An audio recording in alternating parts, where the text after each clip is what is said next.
Good afternoon all of you. तो बच्चों, आज का जो हमारा टॉपिक है वह है main obstacles in the national integration and emotional integration. राष्ट्रीय एवं भावनात्मक एकता में प्रमुख बाधाएं। तो हम इसकी बाधाएं पढ़ते हैं। तो शुरू करते हैं। जिस तरह से राष्ट्रीय अखंडता राष्ट्र मार्ग के मार्ग में अनेक बाधाएं होती है, इनमें से महत्वपूर्ण निम्नलिखित हैं, जो मैं आपको पॉइंट पॉइंट करके समझाती हूँ। पहला क्या है कि मूल निवास संबंधी प्रतिबंध, रिस्ट्रिक्शंस ऑफ डोमिसाइल। इसका मतलब ये हुआ कि जो भारत में विभिन्न प्रकार की नौकरियों को लेकर मूल निवास के प्रतिबंध की समस्या देखने को मिलती है, पाई जाती है। और जिन प्रांतों को देश की प्रगति के कार्यों के लिए कार्य करना चाहिए, उन्हें एक अलग देश माना जाता है। और इस प्रकार की जो बाधाएं के होते हुए सभी प्रांतों के लोगों को एक ध्वज के नीचे कैसे लाया जा सकता है, क्योंकि समस्या बहुत है। और सेकंड आपका है बेरोजगारी, अनएम्प्लॉयमेंट। अनएम्प्लॉयमेंट भी एक समस्या है। और शिक्षित बेरोजगार देश की एकता को एक बड़ा खतरा है, क्योंकि पढ़ा लिखा होगा, उसने बड़े कोर्सेज किए हैं, वो पढ़ा लिखा है, फिर भी वह बेरोजगार है। इसीलिए क्या हो सकता है कि देश की एकता के लिए बड़ा खतरा भी बन जाता है बेरोजगारी।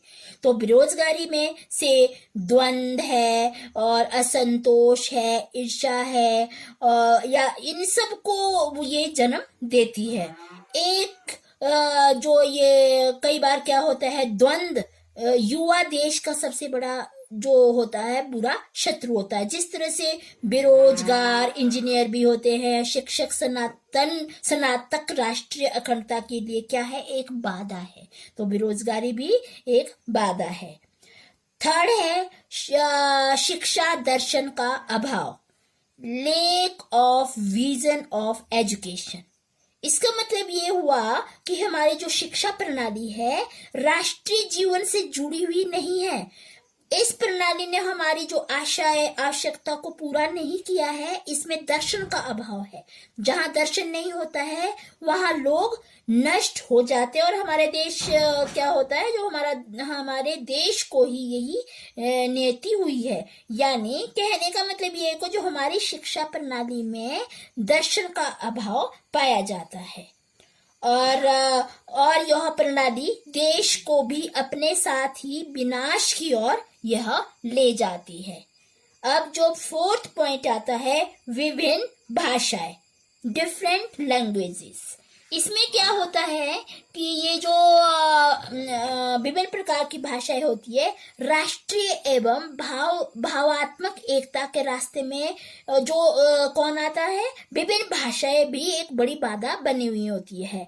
जब स्वतंत्रता प्राप्ति के बाद इतने साल बीत गए हैं, परंतु क्या है कि उसके पश्चात भी देश कोई राष्ट्रीय भाषा नहीं अपना पा रहा है, क्योंकि हमारी राष्ट्रीय भाषा हिंदी है। फिर इतने सालों के बाद आजाद हो गया है, फिर भी वो हमारी राष्ट्रीय भाषा को नहीं अपनाया जा रहा है। भाषा का विवाद अभी भी सिर उठा लेता है, और यहाँ पे क्या होता है, हिंसात्मक विद्रोह हो जाता है। और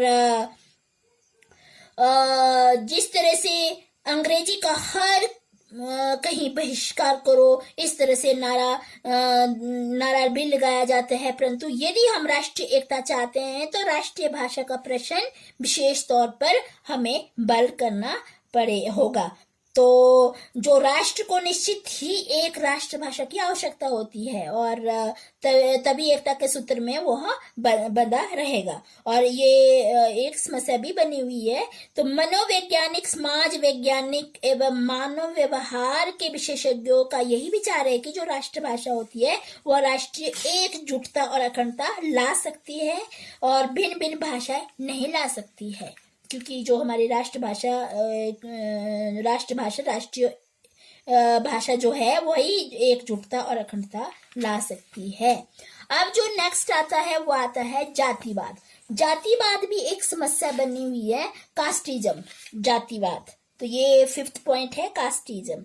तो जातिवाद क्या है कि भारत में विभिन्न जातियों के लोग रहते हैं, जैसे वैश्य है, शूद्र है, ब्राह्मण है, क्षत्रिय है। इस तरह से बहुत सी जातियां पाई जाती हैं। तो इन जातियों में भी अनेक उपजातियां भी होती है, परंतु जो प्राचीन काल में इन जातियों का निर्माण कुछ लाभों को ध्यान में रखकर किया जाता है, और उस समय जाति विभाजन कर्म के आधार पर होता था, न कि जन्म के आधार पर। और एक व्यक्ति के एक जाति से दूसरी जाति में प्रवेश करने का कोई भी प्रतिबंध नहीं होता था, परंतु समय के साथ साथ समय बीतता गया, जातिता के बंधन और भी मजबूत बन गए, और भी कठोर होते गए। जातिवाद का सबसे बड़ा कुप्रभाव चुनाव के समय देखने को मिलता है। जब चुनाव होते हैं, आज के चुनाव जातिता के आधार पर लड़े जाते हैं, और जो विभिन्न राजनीतिक दल जो होते हैं, किसी व्यक्ति को टिकट देते समय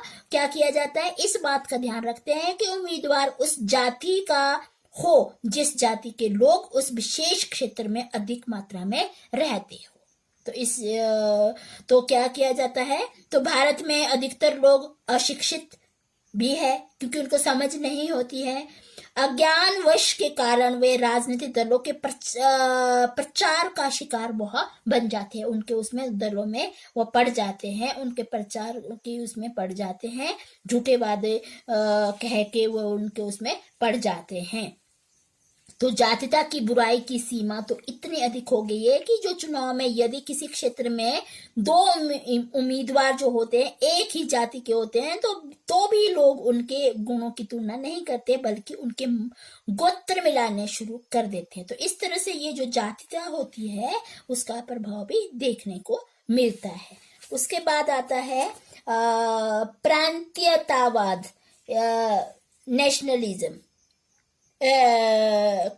इसको बोलते हैं प्रांतीयतावाद, रीजनलिज्म। तो इसका है,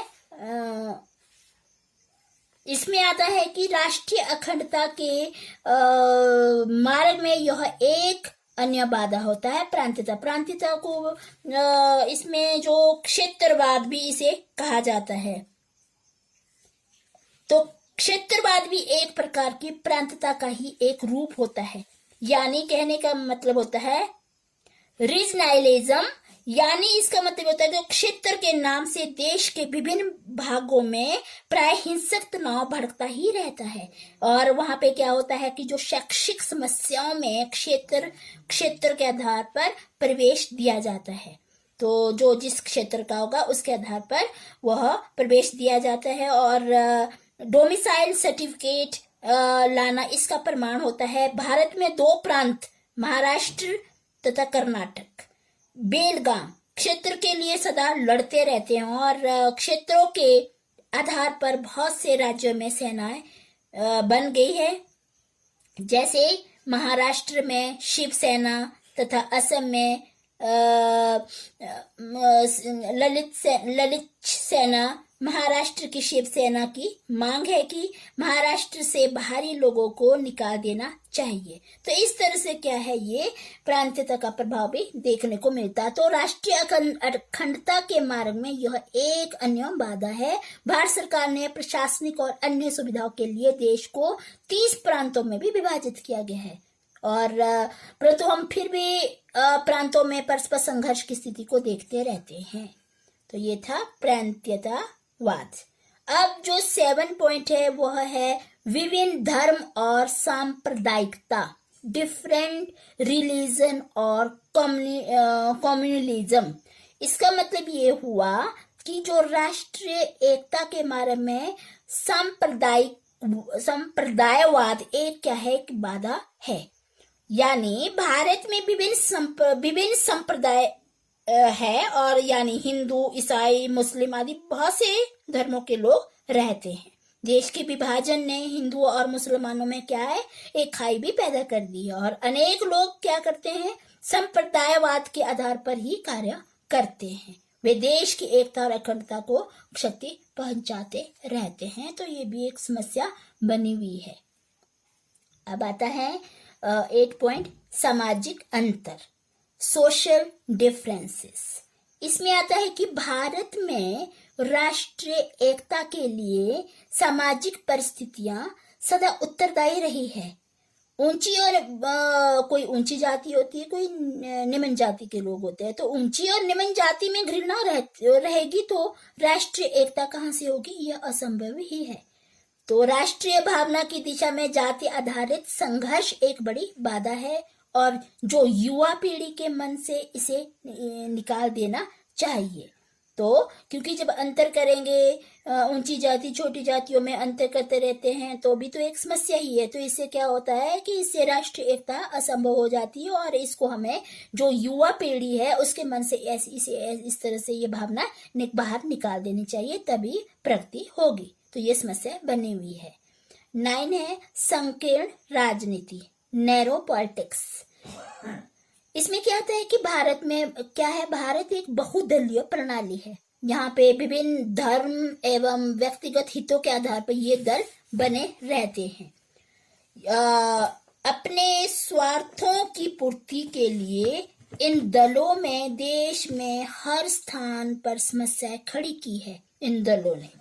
तो अपने हित के आगे ये राष्ट्र हित भूल जाते हैं, क्योंकि ये अपना हित चाहते हैं। तो अपने हित के फायदे के लिए हमारा जो राष्ट्र हित बनता है वो क्या है, वो भूल जाते हैं। हमारा जो फर्ज बनता है राष्ट्र के प्रति, तो वह क्या है, ये भूल जाते हैं और अपना हित वह देखते रहते हैं। अपने स्वार्थों की पूर्ति के लिए ये दल ये समस्या खड़ी की है। तो मिथ्या झूठा प्रचार, ये लोग को गुमराह करते हैं, झूठे झूठे प्रचार करते हैं। तो क्या है, यह प्रवृत्ति राष्ट्रीय अखंडता में यह बाधक बन जाती है। 10 पॉइंट है इतिहास एवं एकता, हिस्ट्री एंड यूनिटी। इसमें क्या होता है कि जो देश के ऐतिहासिक अतीत को भी राष्ट्रीय एकता की राह में एक बाधा के रूप में हम देख सकते हैं। वो कैसे कि कुछ लोगों का विचार है कि जो यह देश कभी भी एकजुट नहीं हो सकता है।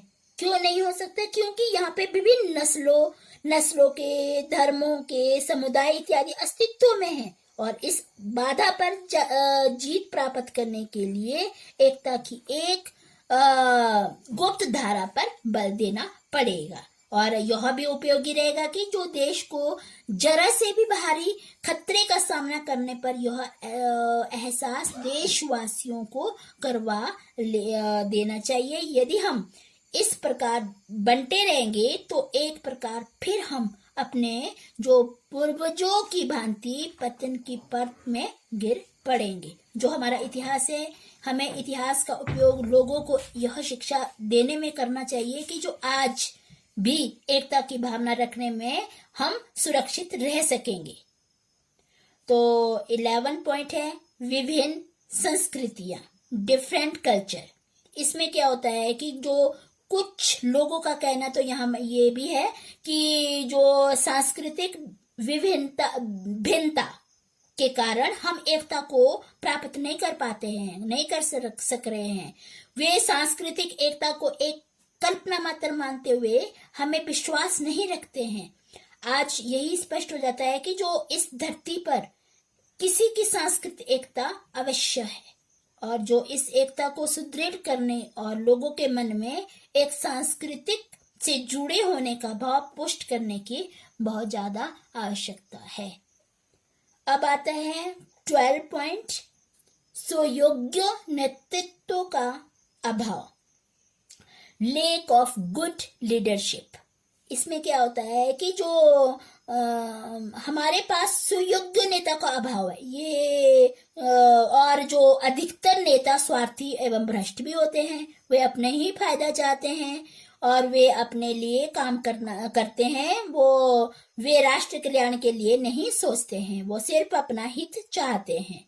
ये नेता देश की एकता में आई जो बाधाएं के लिए क्या होते हैं, ये उत्तरदायी होते हैं। ये ऐसे नेता यही उत्तरदायी होते हैं। लोकतंत्र की सफलता अच्छे नेताओं पर निर्भर करती है। अच्छा लोकतंत्र की सफलता प्राप्त करने के लिए हमें क्या करना चाहिए, हमें अच्छे नेता की बहुत ज्यादा आवश्यकता होती है। तब परंतु इन नेताओं ने देश की एकता को भी क्षति पहुंचाई है जो धर्म, जाति, संप्रदाय एवं भाषा के बीच बो रहे हैं।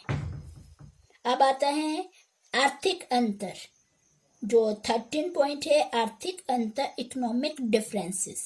इसमें क्या होता है कि ये भी समस्या बनी है कि धनी एवं जो निर्धन वर्ग होते हैं, जमींदार एवं कृषक वर्ग, उद्योगपति एवं श्रमिकों के बीच खाई ये क्या हो रही है, चौड़ी होती जा रही है। तो क्या लड़ते हैं, धनी एवं निर्धन वर्ग, जमींदार एवं कृषक वर्ग, उद्योगपति एवं श्रमिकों में ये खाई बनी रहती है। हमारे देश में इतनी असमानता है कि जो कुछ लोग धन से खेल रहे हैं तो कुछ दूसरे जो लोग होते हैं कई कई दिन तक बिना भोजन के रहना पड़ रहा है।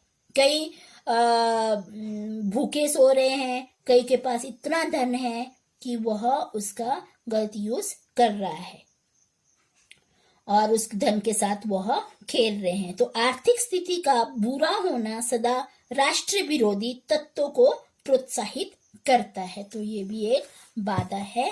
तो ये जो पॉइंट थे 13 पॉइंट, तो हमारा जो टॉपिक है ये आज का जो हमारा टॉपिक था, राष्ट्र एवं भावनात्मक एकता में प्रमुख बाधाएं, main obstacles in the national integration and emotional integration. तो थैंक यू।